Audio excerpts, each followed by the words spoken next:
ఆ తండ్రి కూతురును అల్లారుముద్దుగా పెంచుకున్నాడు. లక్షలు కట్నంగా పోసి ఓ ఇంటికి కోడలిగా పంపించాడు. కానీ అక్కడ కూతురుకు అత్తింటి కష్టాలు తప్పలేదు. ఆ బాధలు తట్టుకోలేక ఆ బిడ్డ తిరిగి తండ్రి చెంతకే వచ్చేసింది. ఆమె భవిష్యత్తును తలుచుకుని తండ్రి తల్లడిల్లిపోయాడు. ఆ బాధలో అనూహ్య నిర్ణయం తీసుకున్నాడు. అసలు విశాఖ జిల్లా టీ నగరపాలెంలో ఏం జరిగింది? Let's watch. నెల్లూరు జిల్లా తూర్పు దూబగుంటకు చెందిన బుట్టా శ్రీనివాసులు 30 ఏళ్ల కిందట విశాఖపట్నం జిల్లా టీ నగరపాలెంకు వలస వచ్చాడు. కుమార్తె యమునను సంజీవ్ వలసకు చెందిన అక్రమాని చంద్రశేఖర్కిచ్చి 4 ఏళ్ల కిందట వివాహం చేశారు. వారికి ఒక కుమారుడు. ఇటీవల కుమార్తె అల్లుడి మధ్య వివాదం ఏర్పడింది. భర్త, అత్త, బావ వేధిస్తున్నారని విశాఖలోని మహిళా పోలీస్ స్టేషన్లో యమున ఫిర్యాదు చేయడంతో కేసు నమోదైంది. అత్తింట్లో కుమార్తె బాధలను చూడలేక తండ్రి శ్రీనివాసులు యమునను ఇంటికి తీసుకొచ్చాడు. ఆ తర్వాత అల్లుడు వచ్చి దుర్భాషలాడి యమున దగ్గర నుంచి కుమారుణ్ణి తీసుకువెళ్లాడు. బిడ్డను తనకు అప్పగించాలని భీమిలి పోలీస్ స్టేషన్లో యమున ఫిర్యాదు చేసినా ఫలితం లేకుండా పోయింది. రాజీ చేసుకోవాలని సూచించారు పోలీసులు. ఈ క్రమంలోనే కుమార్తె పడుతున్న బాధను చూడలేకపోయాడు తండ్రి. ఒకసారి యమున ఆత్మహత్యకు కూడా యత్నించింది.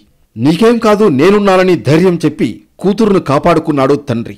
ఈ సంవత్సరం జనవరి 1 మా ఇంట్లో ఆగడాలు తట్టుకోలేక సూసైడ్ అటెంప్ట్ చేశాను సార్.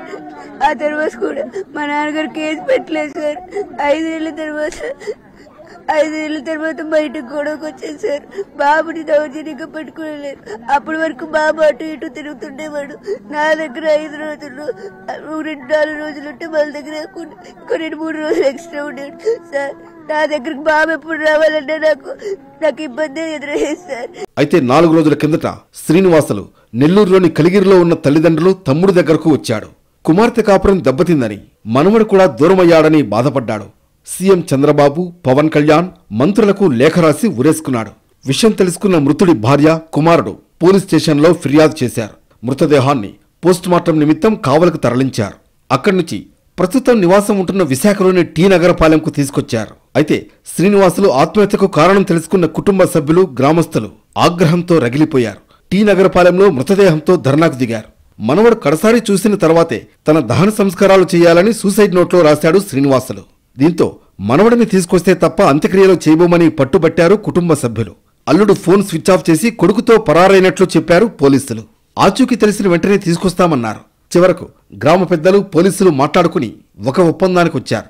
4 రోజుల్లోగా మనవడిని తీసుకురావాలని కండిషన్ పెట్టారు. పోలీసులు ఒప్పుకోవడంతో మృతదేహాన్ని అంత్యక్రియలకు తరలించారు. మొత్తానికి కూతురు కాపురం నిలబెట్టలేకపోయారనే మనస్తాపంతో తండ్రి తనువు చాలించాడు.